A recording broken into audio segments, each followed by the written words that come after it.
Sometimes life is messy.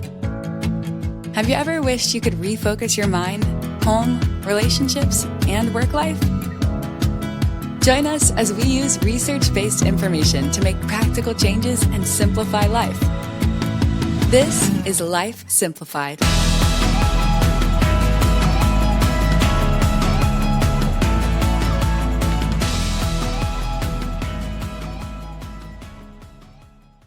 Welcome to Life Simplified. This is your host, Amanda, and today we're going to be talking about gratitude.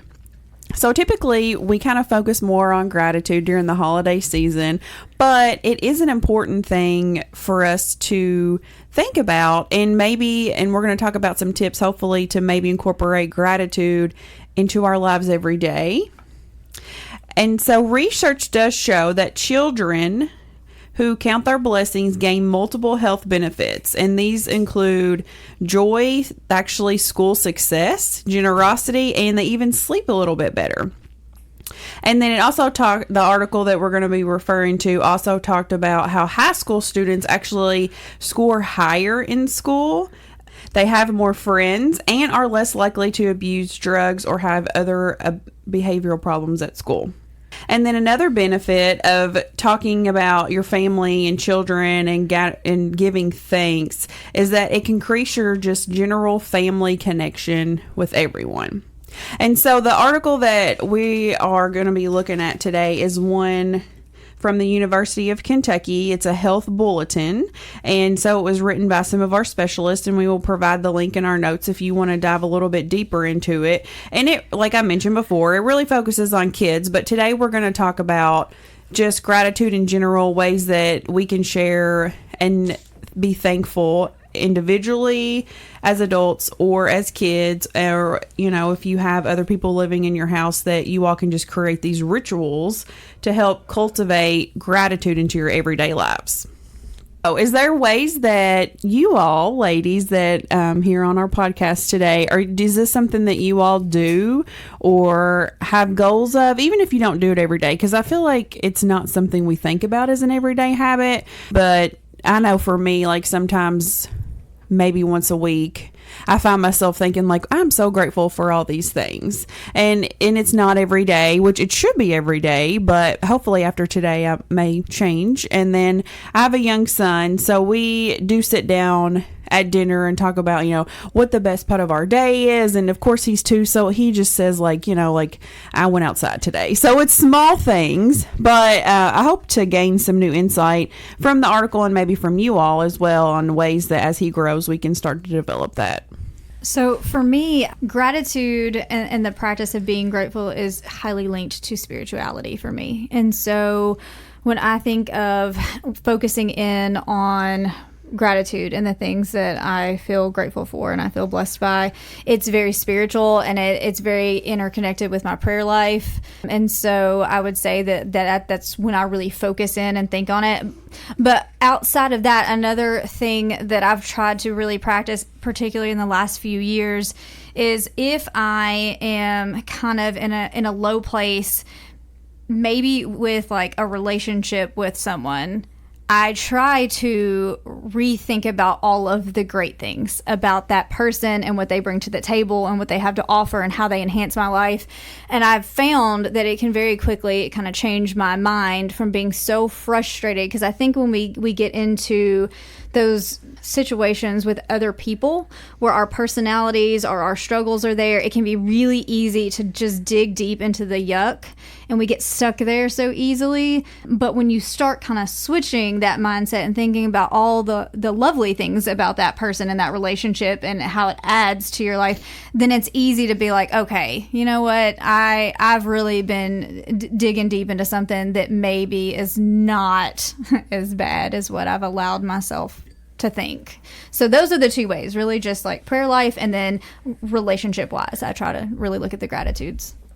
I'm very similar to that. And I always think, when you're in a bad mood, sometimes it's really hard to be grateful, but it's super easy to just go down that rabbit hole of all the things that you're mad about. And if you're frustrated with a certain person, you can think about all the things that that person does that causes you that frustration. So I really like that point to kind of switch your mindset. About a year ago, I started a gratitude journal, and I try most days. I don't make it every day, but I try most days to write down 3 things that I'm grateful for. And I try to make them different, but sometimes I'm just super grateful. Like on podcasting days, I'm always like, it's a podcasting day. Yay. I'm so excited. I'm happy for this day. I get to see my girls and we're going to have something good for lunch. And I have podcasting day listed frequently in my gratitude journal. And then some days I might really be kind of in a funk, and it is harder for me to find something, and it may just be the simple fact that my air conditioning is working, and I'm super thankful for that as well. Yeah, for myself, I'm the same way far as spiritually, far as look for the good things in life, and look for myself in that way, as Tiffany and Ashley both agreed. But as my children, when they was younger and that, I always made sure to teach them and show them how they need to be thankful for people in their lives. Because sometimes we have different people in our lives that may not be who needs to be in our lives. So I try to teach them that, you be thankful for the things that's happened. You always look for the best in everybody, but sometimes you have to let that person go too, because they may not be the person you need in your life to make you happy, or, be thankful for something, or bring you down if they're in a funk themselves. But you need to show them like where you are in your life. But also, always, if somebody done something for them as children, I always either we've made a phone call to thank them, or we went and seen that person, to let them know that they appreciate everything that they do for them, as that are in their family, like grandparents, aunts, uncles, so on. But sometimes when I sometimes forget to be grateful for things. And then if I'm personally in a funk, I like gifting things to people, and that kind of makes me feel better too. It may not be anything big or anything, but just, seeing somebody else smile, that makes me thankful for them people in my lives. And I want to make sure that they know that I am thankful for them as well. I love the point about making sure that your children say thank you. I think that's something that we, as parents, we do try to do that. We talked last month about generations and how we send a text, and sending a text is great. That's what I prefer to do. But if someone gives my child a gift or donates to a fundraiser, then I make it a point that she's going to say thank you in some way, and not, she doesn't have a phone, so she can't text them. She's going to have to use my phone, and she's going to have to call somebody, or we're going to see them in public and say thank you face to face. As anybody that has listened to us for the last year, almost 2 years, that my children are older, they're in their 20s, I still make them, hey, did you call such and such to make sure to tell them thank you? If you didn't, you need to do it right now. So I still remind them, even as young adults, in that. So yeah, I think being grateful is something that we do have to teach our kids, because I think we naturally lean towards the negative and towards the self-entitled. And so we have to train ourselves and train our kids to be grateful, to be thankful, to show appreciation. And all of the things you're saying really hits home, because my daughter is on a new volleyball team. And of course, that comes with trying to fundraise and get sponsorships and things like that. And she's currently been trying to get some sponsorships for warm-up tees and to help, with the season. And we've told her, like, okay, these people they're sponsoring you, they're supporting what you're doing, and you have to thank them. And she's done that, but it definitely it can get you out of your comfort zone, especially if it's not someone you really know. And these individuals, her dad and I know well, but she doesn't. So she's having to step outside of that comfort zone. But it's a good learning experience, because that's something she's going to need to be able to tap into her entire life. also with my children and myself through the week when they was in school, when we had supper, we would talk about their day and to see, what's going on in their lives and to just kind of touch base and see how they're personally doing in that. So that was one thing I did incorporate whenever they was younger. I'm always with my son, like, say thank you. So I'm trying to shift a little bit and be like, wow, that was really nice. And try to trigger him to recognize to say thank you. And he's getting there. Like, he'll be like, oh, thank you, mommy. And, and so, or he'll be like, that was nice of Nana to do that. So I'm trying to find different ways to teach him, like, not just to automatically say thank you, but just to kind of appreciate it. Yeah, and I think for some kids it comes more naturally than for others because, I have 3 children. Some of them are just really quick to show gratitude and affection and thankfulness, and other ones, like, not that they're not necessarily thankful, but they're not as on top of it. They're not, they do need a little more of a nudge and a reminder. Not that we do kind things for others because we're expecting that, but it's a good thing to do, to express your thankfulness when people are there for you.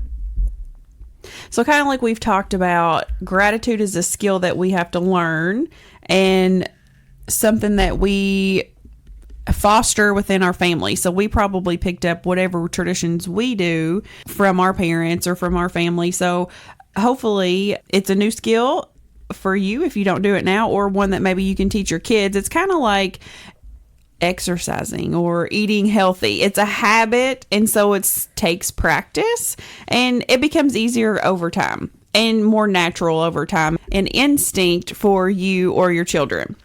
So I'm going to go over a few things that are highlighted in this article to encourage whether yourself or your children to express gratitude more often. The first one is highlighted as share before bed. So sharing what you're grateful for before bed, whether it's you're with your children or with yourself or your spouse or maybe just a friend over the phone, just different ways. And it actually helps you relax and improve your overall sleep. The next one I thought was neat, and it's not something I've done. I've seen a lot of things, the Pinterest moms and all the different things shared on social media, a gratitude jar. So have your kids or yourself write down something every day on a piece of paper that they're thankful for and put it in a jar. And then at the end of the month, pull each one out and read them. And I've seen people do this like yearly, but this was a different spin of every day and then looking at it once a month. Is that something that you all have done or seen or tried and failed at? Because, hey, it seems like it'd be something that you're busy and you just don't think about, which I think is fine too. It's just the thought of, getting it and being grateful. So I have something similar to this that we got from like a marriage retreat that my husband and I went to. And so I literally, like, they gave me the jar and the pieces of paper and like all the things. And it is lovely. And it's sitting, I think maybe in my office on the shelf, and not a thing has been written on it. Like, so many good intentions, but the follow through has been sad, to say the least. But I love this idea, but put it into practice, I'm not gonna lie, it's been difficult for us. But if you can do this, I think this is lovely. Like, to me, it's like, read it at Thanksgiving, read it at New Year's, read it like this says once a month. I don't know, I think it's a good reminder, but hopefully you're better at putting it into action than I've been. So that just gave me an idea. Okay. We got different people that come in and out of your home. Why don't you have a bucket and piece of paper there? And every time somebody new or family member comes into your house, ask them to put something that they're grateful for and then put it in the bucket, and either do it like at a holiday or at the end of the month or whatever. But that just gave me an idea. I think I'm going to try that. So stay tuned. I'll let you know if it works or if it don't work, like Stephanie said. If not, you'll have a lovely jar on your counter. Yes. It gives you a reason to find a cool jar to put on. Yeah. Hey, that's a good idea. A nice excuse to go shopping. That's right. I need a decorative gratitude jar. I've done something similar, but not exactly in jar form. For one of our Laugh and Learn activities, we made a thankfulness tree. And so we made a tree out of a paper bag and then had leaves. And each day we did it during the month of November, but we wrote something we were thankful for.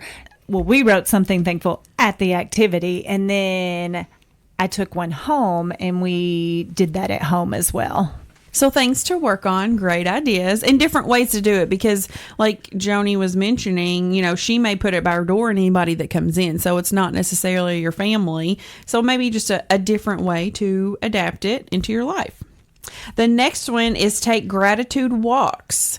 And so the article actually highlights walking with your family or your friends and talking about what you're grateful for on your walk, and also taking advantage of the scenery, looking at the nature. What do you smell? What do you hear? And just still slowing down, I guess, generally, and just looking at what you're grateful for. And this could be something done as a family, or it could be something you do by yourself. And then the next one, it applies to, I think, all ages, and that's just giving back in general. And this focused on, again, kids, but it's looking at age-appropriate ways that your kids could give back and say thankful, whether it's helping a family member, helping a neighbor, or it could be something that you do once a year. I mentioned a lot of people try to show more gratitude during the holiday season. So it could be you see people ringing the bells during Christmas, collecting money for Salvation Army. It could be going to an animal shelter or a soup kitchen, or just help volunteering at nonprofits, but just instilling action in ways to show that you're grateful. I was trying to think, like, what have we done, like, to give back? And that's sad, because I'm like, ooh, that should be, like, obvious. But my youngest had a sweet corn patch this year, and it was his first time growing sweet corn. He's had a garden before, but he's really excited about it. That's kind of what he enjoys doing. And it did really well, like, just exceedingly well. And it wasn't a large patch, but he had a lot of corn, and it was really good quality. So we knew there was more than what we were going to be able to consume as a family. And so my husband and him went out there, and they picked everything they could find and bagged it up. And then they went and delivered it to some people. And some people were family friends or people that we know. But some were also those that just maybe don't get out as much or whatever. And so they would go and they gave it, and they got to visit with them as well. And so I think that was a very easy way to just kind of give back and serve and give a gift, but also the gift of time and conversation as well. And he really enjoyed that. So I didn't think about it as being a giving back, but I think it was. The next one is something that I feel like has faded away over the past few years. Ashley mentioned our generational episode and the tech and how that's adapted into our world and society. But this one is write thank you cards. And so I do that still. I enjoy that. And is that something that you all do typically for things? I'm really bad. I may send a text, I may call, but I'm really bad about sending thank you cards. I have them. I have a drawer full of them that I purchased to use, and I need to start doing it instead of just saying, okay, do this, Joni. You got time. Just do it. It doesn't take time. It doesn't take a whole lot of time. It's just doing it. So I'm bad. Same. I'm not super good at this. It is funny though, because I was thinking, when I was sharing that my daughter's been having, she's been thanking some sponsors for her volleyball team.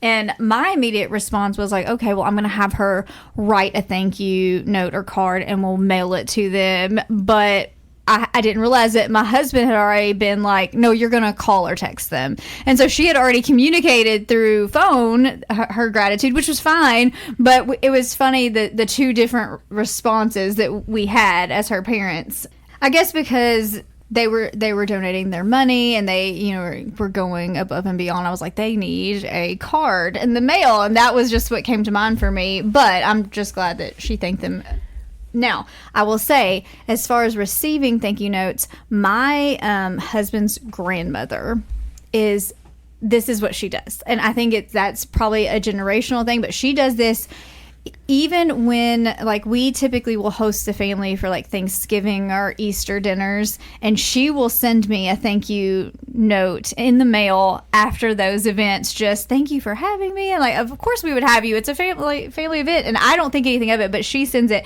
and it is very meaningful that she took the time to say thank you for something that I didn't consider to be a big deal, but she appreciated and was willing to say it, and in a way that a lot of us don't communicate anymore. So I think there's value in that snail mail. So I have a question for you all. As we're talking about, thank you cards, texts, phone calls, do you not feel that they all three are the same way? Do you think one's better than the other way? How do you feel? You know what I mean? Because you're still communicating with them, but it's either through thank you cards, phone calls, or text. Do you think they're all three the same? To me, it's all appreciated and zero judgment on my part. Like, if you send your gratitude or thanks in any way, then I think that will brighten my day regardless.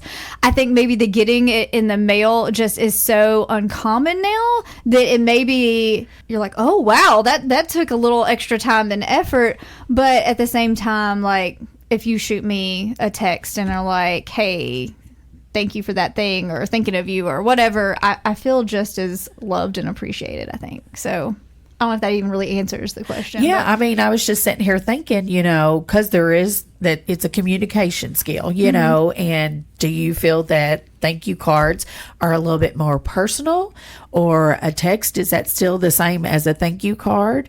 Or a phone call? Personally, I feel that a thank you card is a little bit more personal than a phone call or a text, even though I may not do it. Yeah. I'm sorry, I'm bad. I need to start doing better, but I think a thank you card is a little bit more personable if you're sending it to somebody than a text and a phone call. So I was just curious, like, how y'all felt about that. Well, I think too, it may, for me, I'm trying to think, like, as you're saying that, like, it may also be determined, like, by the relationship and by the personality of the person that's doing that. Because for some people, I think, like, a verbal gratitude would be, like, so uncomfortable and awkward for them that if they were to say something in person, it would be like, well, that was a lot for them. Like, because I know some people that's uncomfortable, and some people, I don't know, I think it depends. But again, like, I think they're all, any of the above is better than nothing, for sure, and all, I think, would be appreciated. But yeah, I think that extra, I think the card is like, I think for me, thinking about, I typically, like I mentioned, I do thank you cards more often. It's more of the surprise of getting it. Because you're not expecting it, right? And you're like, good mail. Oh, it's good mail, because usually you're getting bills or you know, asking for donations. But so, like, a text, of course, it's a surprise, but it's more of like the anticipation. Maybe for me, like, I can't wait for them to get the card or get whatever I send, and then they're like, oh, thanks so much for the card. I don't know. That's just my opinion, but I think it's a generational thing too, and how you were brought up, and in any way, like Tiffany mentioned, showing gratitude is good. Well, some ways or suggestions, even if you're not a thank you card writer, would be, and these are for kids again, but we've talked a lot about different ways and different examples of when to share thank you cards. Would be like at the end of the year, have them write a thank you card to their teacher or to their coach, or maybe someone that's invested their time in their lives. So would be interested to hear from our listeners on ways you show gratitude, or if you think a thank you card is the same as a text or a call. Please just, if you want to, we'd love to hear from you. So feel free to share on our Facebook page, our Instagram page, or just send us an email at lifesimplifiedpodcast@gmail.com. And again, we are going to link this article if you want to read it, or if you want to print it out, share it, talk about it with your family. Thank you all so much for listening. This is Life Simplified. Thanks for listening to Life Simplified. We are family and consumer sciences agents with the University of Kentucky Cooperative Extension Service. Contact us at lifesimplifiedpodcast@gmail.com.